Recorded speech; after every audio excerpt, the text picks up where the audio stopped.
Let's Okay. do it. Yeah, I know it's in progress. Wonderful. Oh, there it is. So I am me and Carolyn is Carolyn, and we're going to introduce ourselves.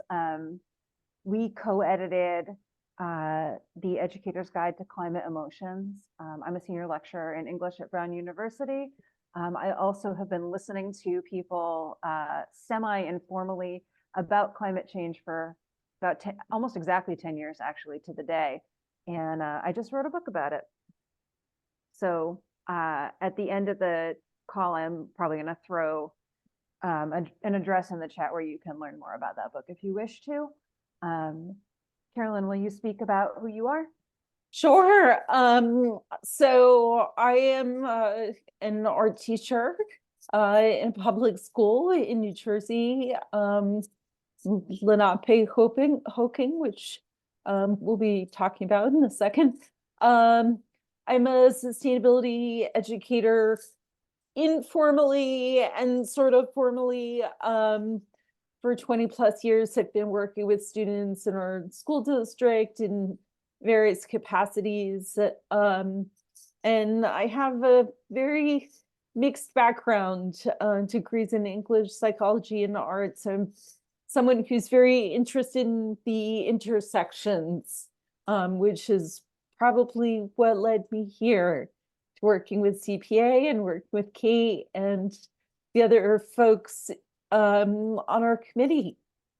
So I want to invite you to share what native land you live on or you occupy. If you don't know, you can search on native-land.ca and introduce yourself in the chat. And I am, as I mentioned before, I'm coming from Lenape-Hoking, which is known currently as New Jersey. And I want to pay respects to the Lenape people who are the original caretakers of this land, and to express gratitude for them and past, present, and future. So, Kate, do you want to share where you're coming from? Yeah, absolutely. And I also shared that in the chat, and I see that folks are already sharing in the chat. We've got people coming in from Native Hawaiian land, all over the place. So I live on unceded Narragansett land.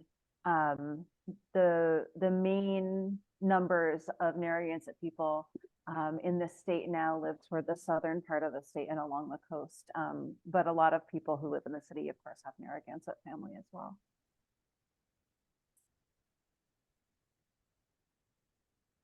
So, everybody's spots. Oh yeah, for sure. As folks are kind of typing in the chat where you're coming from, I wanted to share, I was at a lecture a week or two ago with Robin Wall Kimmerer, who some of you might know from, she wrote Braiding Sweetgrass, and she talked in her lecture about the limitations of land acknowledgements. And personally, I always feel somewhat awkward. It feels somewhat performative to do a land acknowledgement. And she talked about going beyond land acknowledgements. In what ways are we supporting land justice? In what ways are we decolonizing education, elevating Indigenous knowledge? And I hope that some of what we're doing here today will address in small part some of these concerns and move us forward in that direction. And I think that the guide itself has materials for doing this and ways of doing it that others have developed, and we'll be talking about those a little bit more later on. And if you have ways that you do what Carolyn's talking about, either in your own life or with your classes, for example, if you pay a land donation, if you invite people to speak, if you have tribal or Indigenous connections yourself and you do things with your nation, you could put that in the class, see, in the chat as well.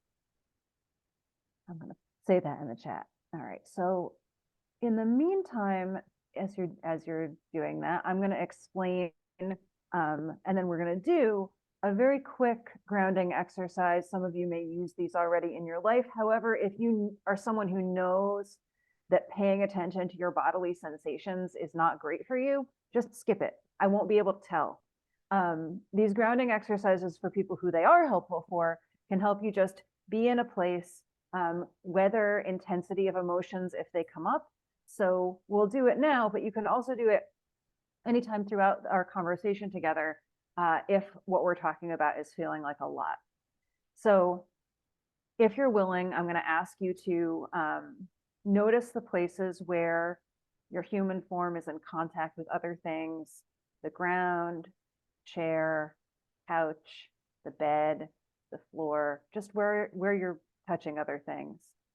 Just feel held up and supported by those things. Close your eyes if you like.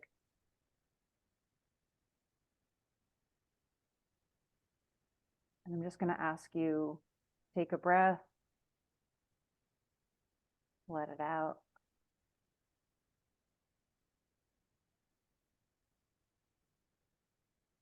One more, take a breath,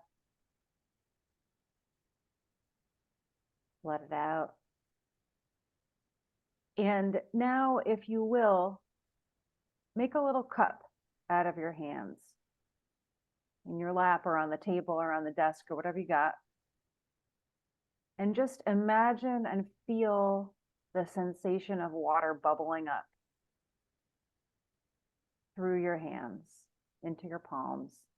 It's not your water, not anybody's water in particular. You didn't make it, you didn't cause it, you're not responsible for keeping it flowing. It flows through you. Feel it in your hands. And then unlace your hands and open your eyes.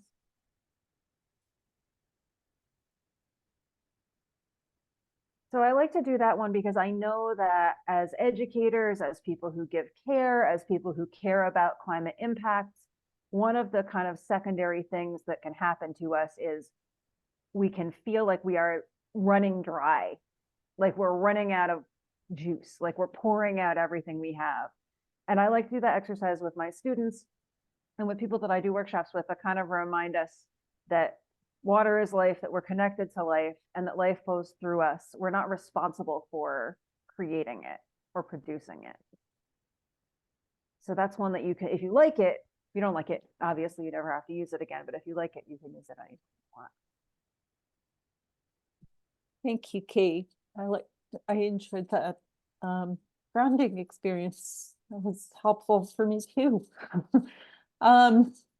So I want to shift gears a little bit and talk about some of the reasons that we created this guide. And some of you might be familiar with the Lancet study from 2021 of 10,000 youth globally that found that 75% are finding the future frightening. 56% believe that humanity is doomed. Over 50% experience feeling sad, anxious, powerless, helpless, and guilty. And nearly half said their feelings of climate change negatively affect their day-to-day functioning.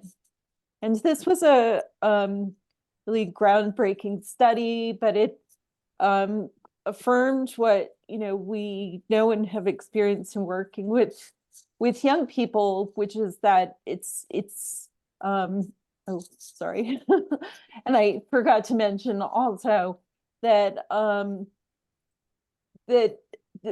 the study found that higher levels of distress were associated with feelings of betrayal from government inaction. And so, again, we're very aware of this, and this really propelled us forward. As I mentioned in the beginning, I'm an art teacher, and I've been doing climate work with my students. And in doing projects around climate change, I also solicit responses from my students in writing and ask them to share with me how they feel about climate change. And I wanted to share some of those reflections with you. I feel worried, sad, and anxious about my future. Most of the time, climate change is something that leaves me scared about the future of the planet, as well as my generation and humanity itself. It's frustrating to see people in positions of power not doing anything to try and solve the climate crisis. And there's that frustration with government and inaction, or people, the people in power not doing enough. My feelings regarding the climate crisis are a sense of fear paired with a sense of hope. And one of the things that I noted was that some students might have multiple feelings, often multiple feelings, sometimes conflicting feelings. And so we're going to kind of talk a little bit more about, oh, sorry. Jen, would you mind muting? Jen, would you mind?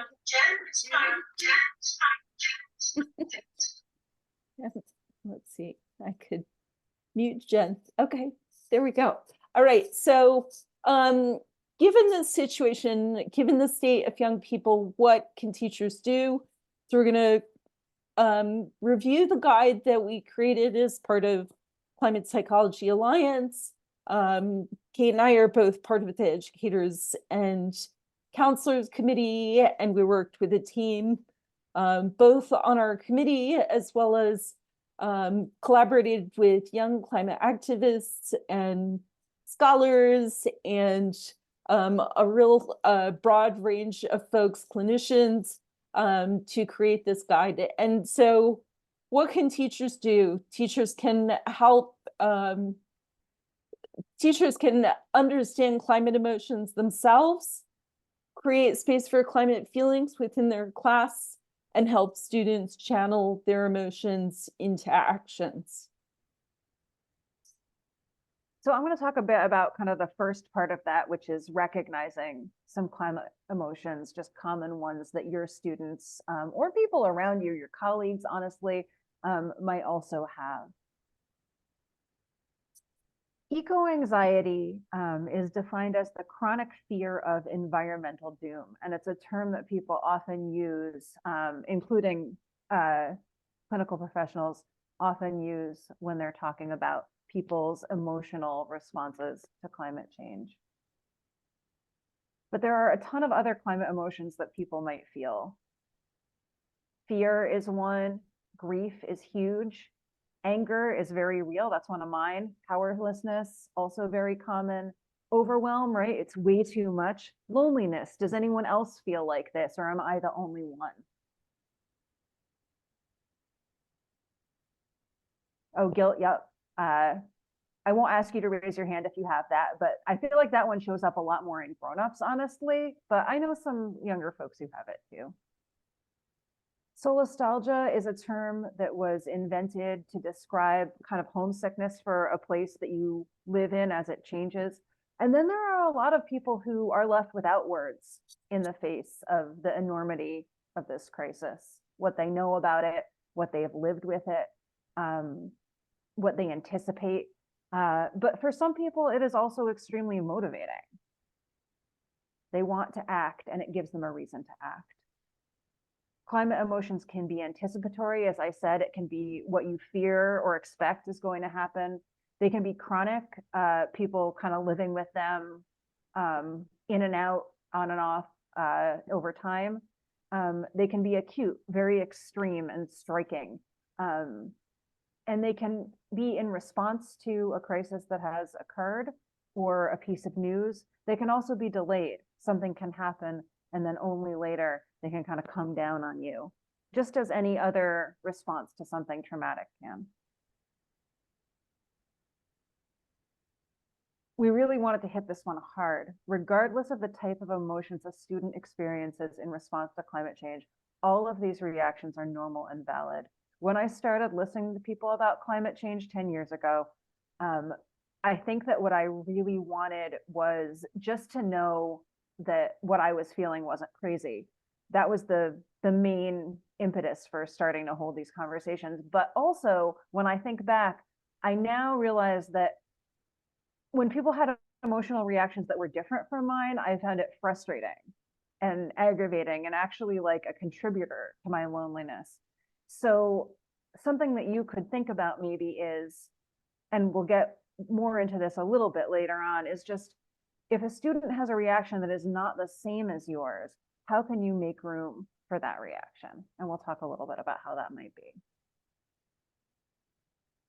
For example, most young people experience a range of emotions, but some may only communicate feelings of despair. And if you've been with someone who is in despair, when you aren't in despair yourself, you know that it can be hard to accompany them. You can kind of want to shake them out of it, give them a reason not to be. And so how do you resist that impulse so that you're not invalidating where they're coming from and getting them to shut down further? Other students may deny being concerned, express disinterest, or even make jokes. Carolyn has talked about how some of her students have done this. And this is sort of where we get into the thing I was mentioning a moment ago. If you take it seriously, climate change, its effects, the forces that cause it, the damage that you know that it is doing already and has done, and somebody's like mouthing off about it, that's aggravating.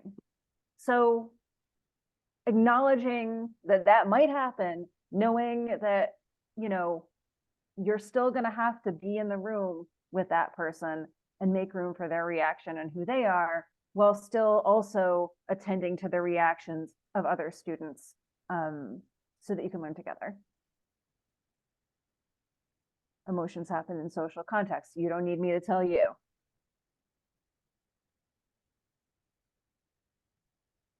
So some of the things that climate emotions can look like are difficulty focusing, decline in grades, withdrawing, acting out, right? All of the things, physical complaints, right? My stomach hurts, I have a headache, I'm tired, right? They're not lying. The feeling is showing itself in their body. There's something that's too big for them to handle. The context that they're in maybe isn't making room, or they are afraid that it isn't making room for them to speak about it, or they don't have the tools yet to speak about it. And so they're putting it in terms that they think will be understood. How can you navigate all of these in a classroom? Again, recognize some of these emotions, the ones that popped up in the clouds when we were identifying them. Anticipate a wide range of possible feelings while still knowing that maybe none of these will show up in the young people or even older people that you're working with. Validate and normalize students' emotions, even just having emotions, right? Like, you know, you might feel something or you might not. Even that simple statement opens a door for people. Gently challenging misinformation is important. For example, if someone, I remember talking to a kid who was like, I probably have 5 years to live. And I was like, oh, you know, where'd you get that from? You know, where did you read that? Or where did you hear that? And he didn't know, you know, he was so scared that he had just, and so like catapulted into misery that he had just kind of picked something low. So you can take those moments to challenge misinformation and also be prepared for difficult conversations, because people's reactions may be different. And also because, again, emotions take place in social contexts. So where people's reactions are coming from may be different. There may be opportunities for conflict that, you know, when I say opportunities advisedly, because people can use them as ways and means of learning together. But like any other kind of conflict, or like a difference in experience that people might have. So for example, like if one of your students says something like casually classist, and somebody else is from a family that's been struggling for generations, you have to work through it. It's your job as the person at the front of the room to work through it. That said, you are not expected to be a therapist. unless you are a therapist, in which case, yes, you are expected to be a therapist, but only by your clients. When I say you are not expected, I mean, we do not expect you. Your students should not expect you. Your supervisors or administrators certainly should not expect you. These are all things that a person can do without the specialized skills that a therapist has to be in the same place as people who are feeling something and help to walk them through it. So I want to talk a little bit about this additional layer. Kate was talking about some of the things that influence what might show up in a classroom and is a sort of emotional set that you would see. And there's obviously, there's so many layers to this. We can't even get to them all, obviously, this evening. But the layer of disproportionate impacts affects all children. They will be more affected than adults. And on top of that, you also have what's referred to as these threat multipliers, right? So you have anyone who is already socially vulnerable. So folks who live in frontline, fence line communities, BIPOC, disabled, LGBTQ folks, older folks, which probably does not impact students, but students, for example, with disabilities or students who are LGBTQ or BIPOC, students who are low income. Climate change is multiplying and amplifying these already existing experiences of oppression. Research shows that people of color are most likely to experience the negative consequences and also more likely to express concern. However, as you know, a teacher, you might think that that concern is going to come across in a discussion of climate change, for example, global warming. But the words that folks might use might be different. Folks might be concerned with air quality or health concerns or food insecurity or food apartheid. So there's a lot of, I guess, just meaning to say to be aware that climate change might not show up as what you anticipate in a classroom because of all of those different impacts. So I mentioned, we're sort of playing backwards hopscotch here. I mentioned the way that that self-reflection can end up being a tool for being able to deal with these emotions more effectively when you're dealing with them with other people. Educators, as again, I'm guessing you know, also feel a wide range of emotions when it comes to climate change. Everything we named before is a feeling that somebody might feel every day, every now and then. And those emotions are going to shape a bit the way that you want to and the way that you choose to engage with these emotions with your students and also with your colleagues. Will you please put in the chat, if you will, 3 words that describe your feelings about climate change? Let's take a moment to practice this self-reflection now. 3 words that describe or resonate with your feelings about climate change. They can be emotion words. They can also be land and water words. They can be verbs. But see if you can find 3 words that express your emotional response to climate change. Rage, sorrow, and fear, anxiety, fear, overwhelming, frustrated, tired, confused, fear, grief, hope, overwhelm, rage, bitter, overwhelming, anxiety, exhausted, hopelessness, grief, rage. I want to thank everybody for speaking to these feelings and allowing us to see that they're overlapping, right? Unprepared, sadness. The same words are coming up over and over. So if you were feeling alone, know that you are not.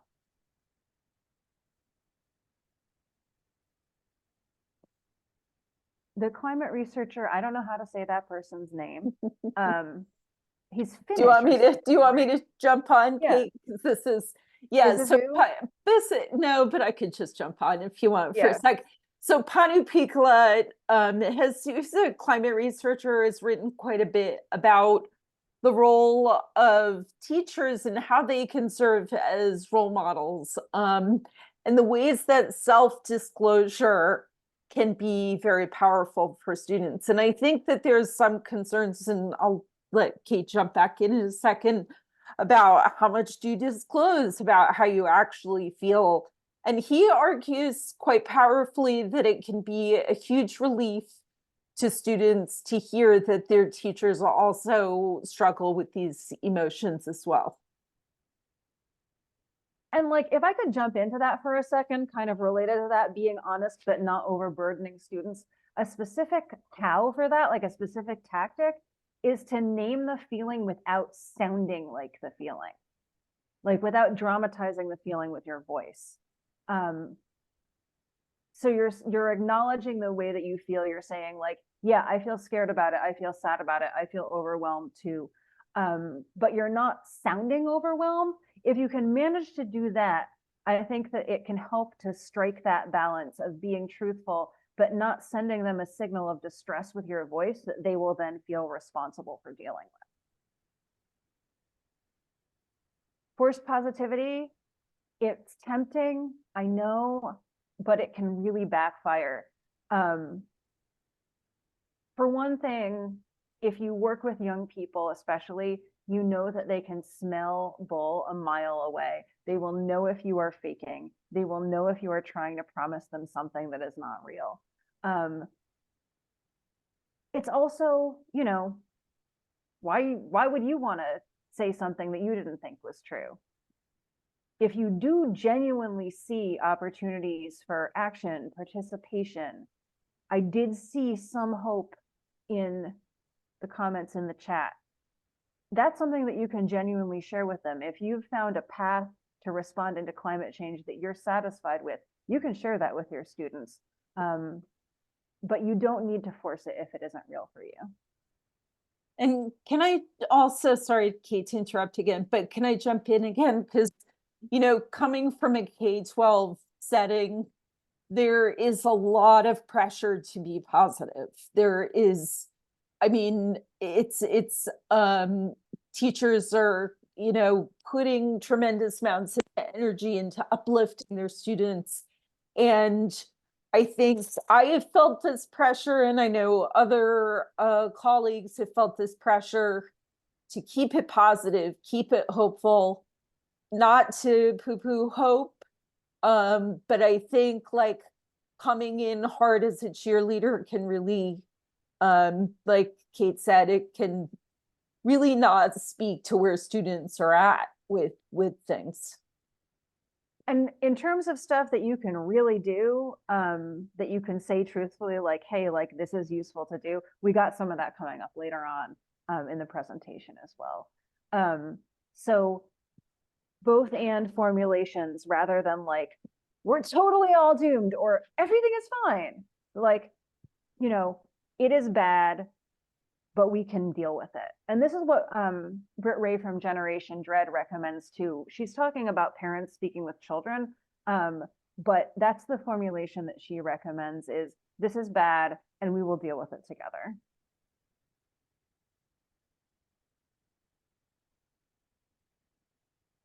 Opportunities for collective and self-care. CPANA runs climate cafes where you can talk with people. You can also learn how to run one, I think. Meeting with people who share your concerns, learning more about climate emotions and how they work, which, oh, hey, you can do that through our guide, but there are also a lot of incredible resources in the guide. Processing your feelings in whatever ways you know works well for you, or seeking out new ways if the old ones aren't cutting it. Connecting with colleagues, and even professional development opportunities. You might be able to get some credit for learning more about this stuff and how to apply it in the classroom. And that will also allow you to talk with other people who share your concerns. And then joining, and again, we'll talk about this a bit more, joining with others who are engaged in climate action to try to meet this, this crisis in a real way. And then finally, remember that you don't need to go it alone. The deeper your bench is of people who care about you and who you care about and who you trust to talk about this, the more these burdens will be shared, even if everybody is suffering exactly the same amount.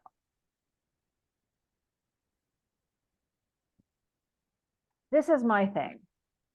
We're telling you all this stuff, like do this, do that, and we're about to tell you more stuff, do this, do that. But which ones of these things you do is going to depend so much on where your students, your actual students, not the imaginary students that we're talking about, are coming from. Whoever you're teaching, you can figure out like which parts of this they actually need by listening to what their concerns are. There are specific prompts that you might use for that. You might also just listen in on their conversations. You might also notice what they respond to in other aspects of class discussion, but let them guide you so that instead of just like throwing stuff at the wall, you're selecting a few things to throw at selected areas of the wall and hoping that they stick. All right, making space for climate feelings. This is where we get into some of these strategies. How do you make space for climate feelings in the classroom? Explicitly teaching climate emotions, as in, we're learning about this stuff. Here are some of the ways that people feel about it. What are those ways for you? That's another opportunity to listen. Validate the feelings again as they come up. Watching or discussing a video. Sometimes people have an easier time, you probably know, responding if they can see a face and hear a voice. Expressing an emotion that they themselves are having trouble expressing. That can be a really valuable tool for helping people connect with what they're feeling.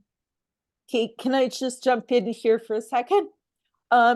So my experience both with, listening to students as well as like this kind of first three points for making space for climate feelings.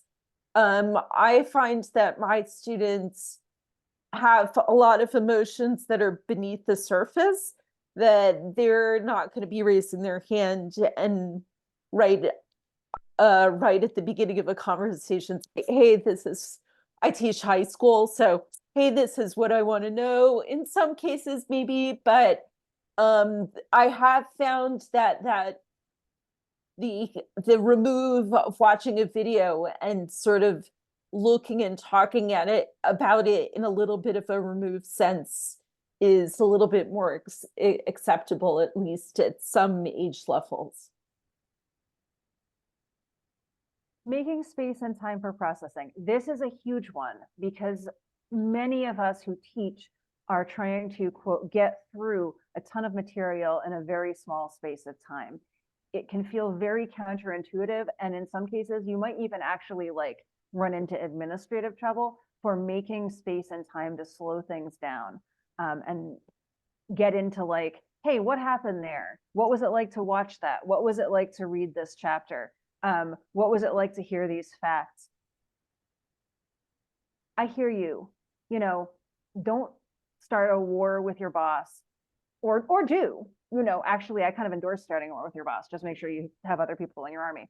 But making that space and time, and similarly pacing out the lessons so that the climate material is kind of coming in sandwiched between other material that allows people time to sort of let the feelings like get churned up, sink back down, maybe get churned up again in a different form, can all kind of make it truthful but manageable, which is really what we're going for. There's this climate emotions wheel, which Piccola? That's how you say that guy? He's one of the people who I think recommends this wheel as a like, how do you even know what the name of your emotion is? Like, even kids who get to the point where, or grown-ups, where they get to the point where they're like feeling something might just be like bad. Like the ability that you all had to name your emotions in the chat was extremely impressive. And a lot of people who are younger, especially if emotion isn't a big topic for them, can't do that. So this is a way to kind of distinguish between all the different ways that you might be feeling, and also a way to say, hey, all of this is within the realm of how a person might be feeling. All of this is like again, thinking about like what's normal, all of it is normal. Everything is normal. If you feel overwhelm, that's just as normal as if you feel interest. If you feel betrayal, that's just as normal as if you feel shame. You don't need to try to move to some other point on the wheel, unless I suppose you want to. So as Kate mentioned, the benefits of this is sometimes having that visual in front of you can really solicit more emotion than just a sort of blank, how do you feel about this? And I thought what was neat about the one on the right, so Anya Kamenetz developed the climate emotions wheel based on Panu Pikla's research. She also shared this in her newsletter, this particular one. I couldn't get it to work in the slides, but the one on the right changes, which obviously you can't see, but and it was a reflection of how people's emotions are, one day you're feeling this the most, and the next day you're feeling this the most. So these are really a lot of teachers that I've worked with and kind of doing trainings really gravitate towards this and feel like students find it a helpful anchor as well. Another way to kind of manage and live with these emotions without either pushing them away or falling down into them is to do what Leslie Davenport is who told me about it, but I think it's a known term. You can quote unquote toggle between climate information, and then calming activities like embodiment or somatic activities like the grounding one that we did at the beginning of this workshop. Entering your body kind of helps you be present in the here and now, where hopefully you are in a moment of relative safety. Creative expression, right? The things that you can't say, maybe you can draw, maybe you can sing, maybe you can make a little film yourself, write a little video of your own work, maybe you can dance it out. Contemplative activities like meditation and mindfulness, again, they don't work for everybody, but if you can do them, they can be useful practices to introduce and use with your students and yourself. Contact and connection with other living beings and relationships. This is huge. And I do want to stress that while urbanization has made it a little harder, you really can do it anywhere. You can go outside and you can go look at the sidewalk and you can see, where are the ants? Where are the dandelions? What's coming up through the cracks? What's growing on the side of the house? You could do a little culture of the goo, the underside of the sink in the bathroom. Those are disgusting forms of life, but they are forms of life. They share the planet with us. They are here. The planet is full of life. And that is a cause, if nothing else is, for joy and gratitude.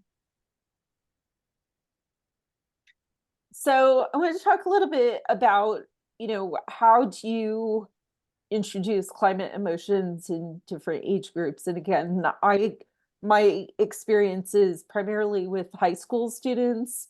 But we did do research into what's appropriate and what folks are recommending for younger kids. And it seems that, if you think about the different ages, that there's like a kind of cluster of things that you can start out with and then build upon as students age. So nurturing connection and care for the natural world, a sense of responsibility towards the natural world, a sense of connection towards the natural world.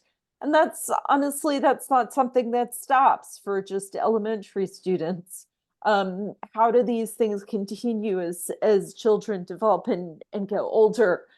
Discovering emotions. So using that climate emotions wheel, being able to identify, what do I feel?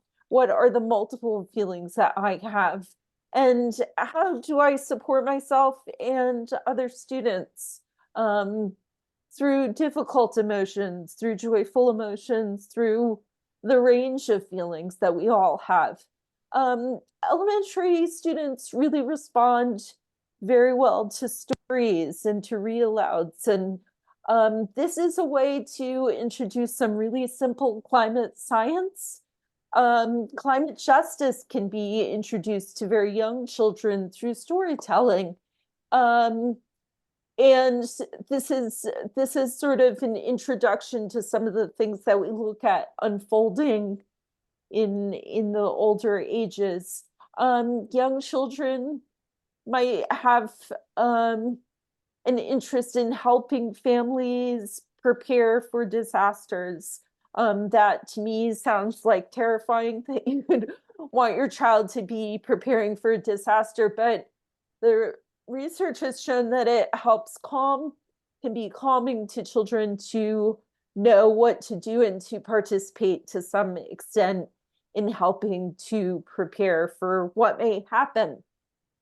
Building upon those in older elementary, fourth, fifth grade into middle school, then you can really start to talk more about the basics of climate science, first introducing it in more simple terms, and then, more complex as children age.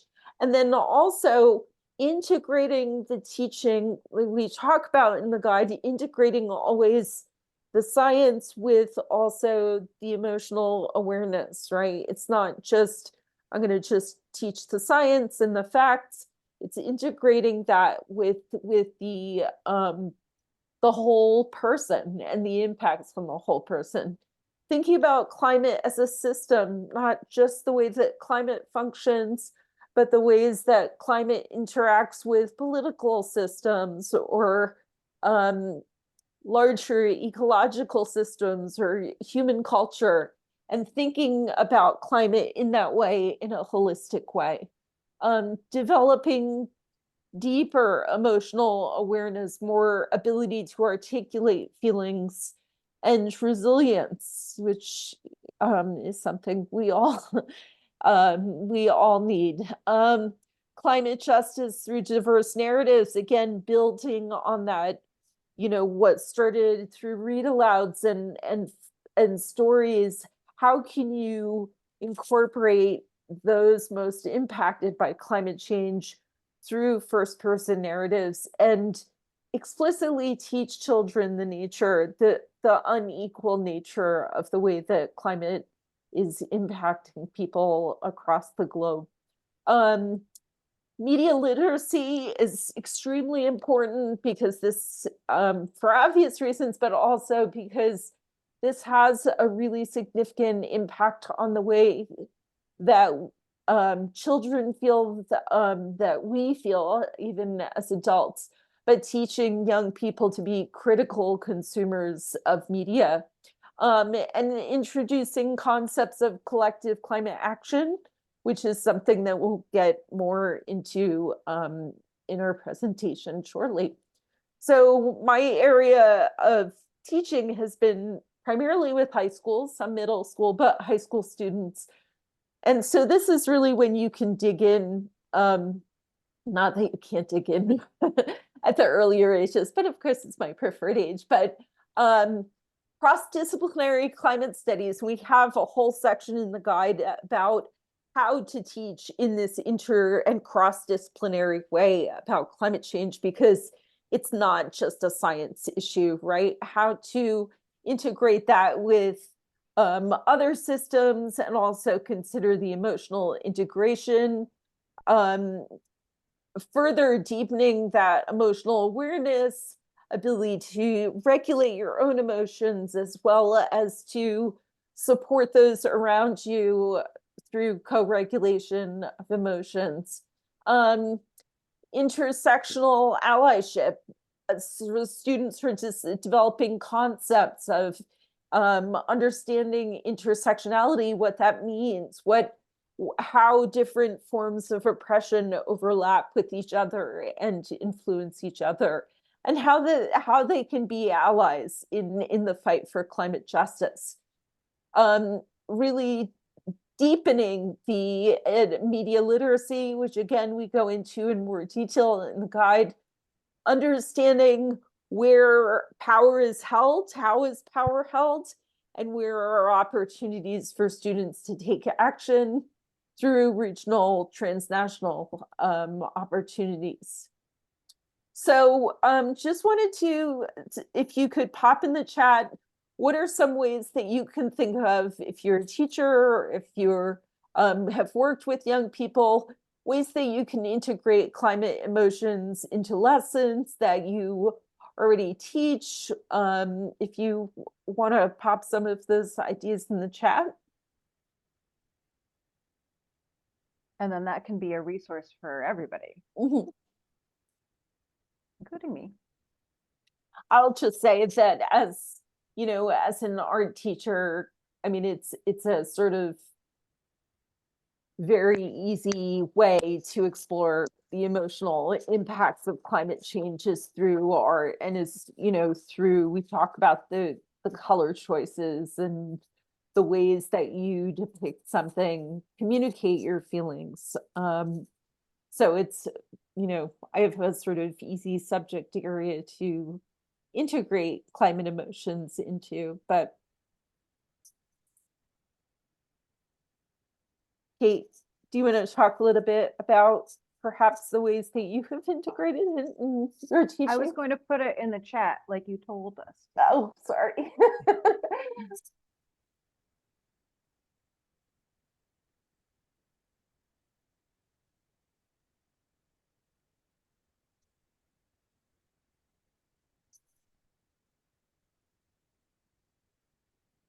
In the interest of time, I'm going to move forward, but I would encourage you to just continue to pop those ideas into the chat and share that with one another. Any thoughts that you have with ways that climate emotions can be integrated with a kind of interdisciplinary, cross-disciplinary approach to climate education.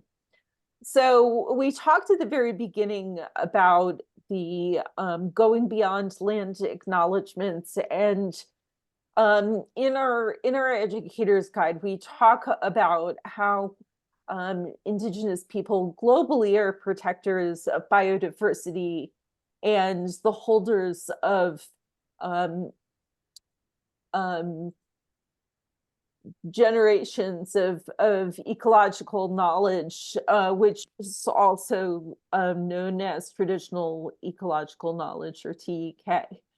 And so thinking about that, this has a direct relationship to what we're doing as educators. So how can you integrate Indigenous voices, first person perspectives? What are some Indigenous approaches to ecological knowledge that you can integrate into the ways that you teach? So explicitly teach traditional ecological knowledge, teach about land and water protector movements. I have a class that I teach, it's called World Art, and alongside studying art of primarily Indigenous cultures, we're studying North American Indigenous cultures. Students do learn about land back, and the fight against pipelines more generally, but specifically specific fights, water rights. And so what are ways that you can integrate those movements for resistance into what you're teaching? Supporting efforts of decolonization, land back, and also reaching out to collaborate with local Indigenous groups on place-based learning, which is something I'm personally in the process of working on where I live. And Kate? So this is again going back to the idea of letting people know that they are not alone, letting students know that others care, not you, yes, but not just you. You can offer relief and recognition to the emotions that they are feeling by letting them know that other people feel them also, that this is a topic that is regular to talk about. It's not weird, it's not strange, it's not forbidden, it's not too political. it's one of the things that's going on, and it's always okay to talk about what's going on.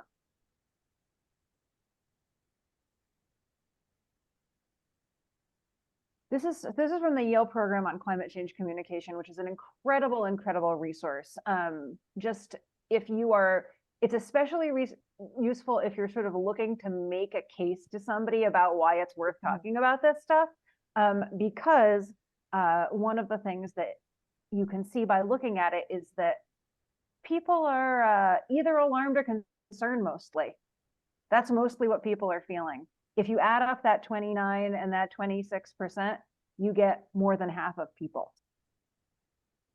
Letting people know that, letting students know that is helpful. And then finally, what do we do with all of these feelings besides share them? Well, one of the things that we can do is teach students that climate action is something that is available to everybody. It does not take only one form.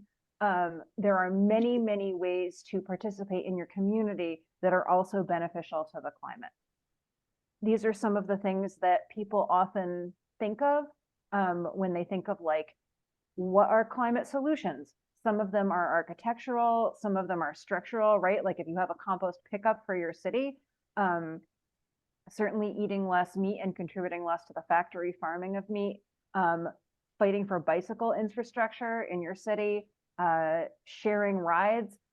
All of these things have sort of both, like, you know, they're often framed in the angle, I guess, of like, this is something that you could do in your household.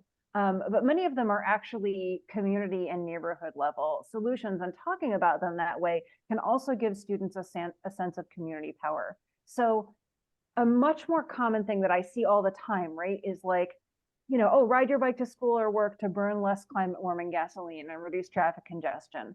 But there's a collective approach to that as well. You could lobby the town or the city for better bike infrastructure. People in Providence are annoying the horrible mayor about that right now. My friend's kid's school has a walk, bike, and roll to school day. Because people are doing it together, it's safer at the crosswalks. You could hold bike repair workshops for the school community. If somebody wants to ride, but their bike's out of commission, you could show them how to fix it. And you could partner with a larger organization to provide free bikes for students. What this lens does, even just showing this to people, honestly, I think it can break them out of this framing that like, you have to do the right thing all the time about climate change or you are bad. It's like, no, each of us can be part of both doing some things and demanding some things of the people who are in charge of the places where we live. You can be part of that. There's a place for you in that. You being a student, you being a teacher. And I think also shifting the like narrative from like, what can I do, to what can we do, and thinking of yourself like, you know, certainly as Americans, we fall into the trap of thinking of ourselves as consumers of, I'm going to do this less or this more or whatever, buy the right thing or buy less of that, and shifting towards thinking of ourselves as citizens, right? And participants with other citizens in our society, and how can we work together that way? Sorry, Kate, I keep jumping in when you're talking. It's because I get excited about what we're talking about. It's exciting. I mean, you know, we made this thing together. It makes sense that we would both have things to say about all the parts of it. So I just want to say we're wrapping up. We're almost at the end, but don't go at it alone. There are so many resources out there. If you work in a school system, I'm not sure, we should have probably asked in the very beginning, how many people, you know, what sort of, where are you coming from? But if you're coming from a school, how can you engage counselors, administrators, other teachers, outside environmental organizations, nurses, coaches? There's so many ways to work together, and we explore that quite a bit in the guide. So in conclusion, I will just say that, and I would just want to stop sharing for a second, because we sort of downloaded a lot of information here, and certainly we wrote the guide because we feel like education systems need to adapt to what were the threats that we're facing currently. There are a lot of supports for teachers. You can't do it all by yourself.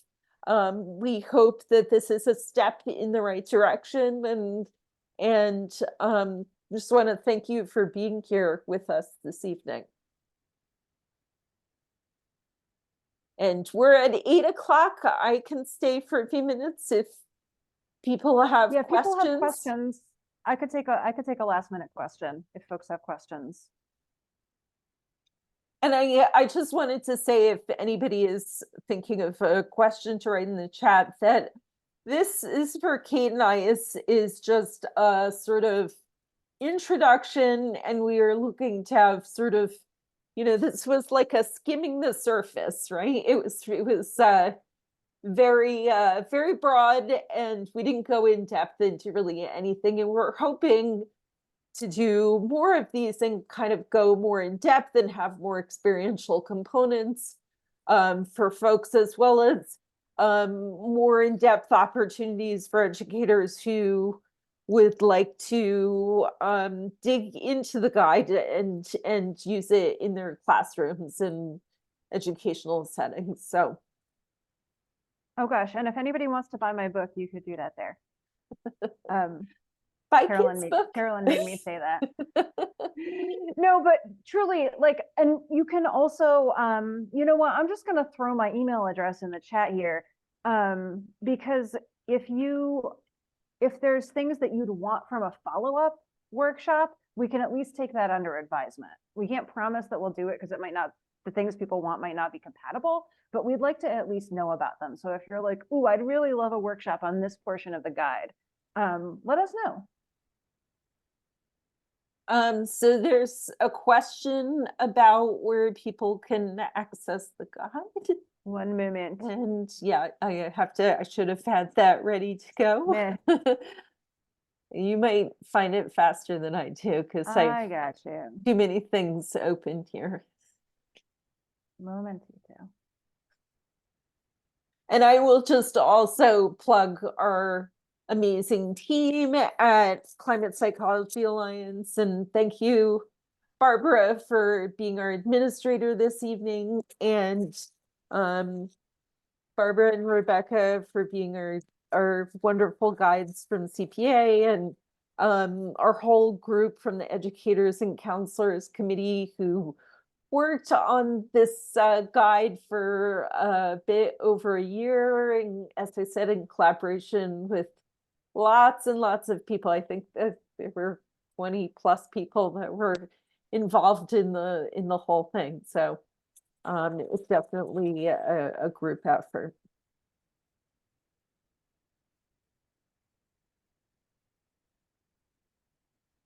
And if anyone does not have questions, I'll just say thank you so much for being here with us this evening, and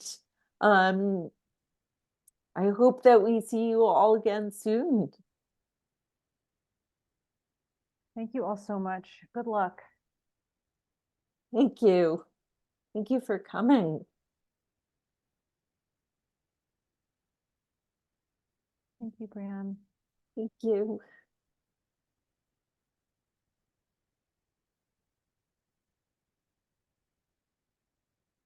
Thank you. Thanks, Teddy. Hi, I think you guys did a wonderful job. Hi, Barb, behind the scenes. I wanted to let you know that I love the compendium, the guide, and that I've already provided a training based on it to educators. British Columbia. It went really well. Yeah, and I love it, and I love doing this. So good job, you guys.